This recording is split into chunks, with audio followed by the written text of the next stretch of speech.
ضمیر حسین ضمیر سے۔ جی ضمیر، اپڈیٹ کیجیے گا۔ جی بالکل، وزارت خزانہ نے الیکشن کمیشن کو انتخابات کے لیے فنڈز جاری کر دیے ہیں اور وزارت خزانہ کی طرف سے باقاعدہ طور پر اعلامیہ بھی جاری کیا گیا اور اس اعلامیہ میں بتایا گیا ہے کہ الیکشن کمیشن کو 17.4 ارب روپے جاری کر دیے گئے ہیں اور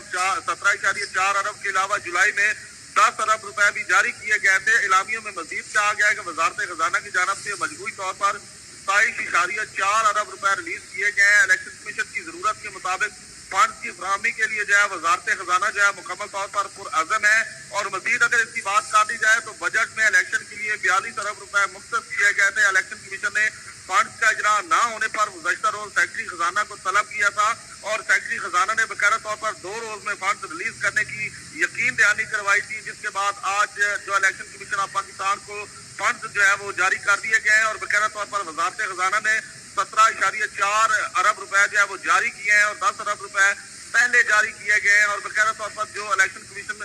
کے حوالے سے فنڈز رکھے گئے تھے اسی کے مطابق جو ہے یہ تمام کے تمام فنڈز جو ہے وہ جاری کر دی گئے اور ٹوٹل 27.4 ارب روپے جو ہے وہ مختص کیے گئے تھے، جس کو ریلیز کر دیا گیا اور وزارت خزانہ نے اس کے حوالے سے اعلامیہ بھی جاری کر دیا ہے۔ جی بہت شکریہ نمائندہ K21 نیوز اسلام آباد ضمیر حسین ضمیر، آپ ہمیں اپڈیٹ کر رہے تھے کہ وزارت خزانہ نے الیکشن کمیشن کو عام انتخابات کے لیے 17 ارب 40 کروڑ روپے جاری کر دیے ہیں۔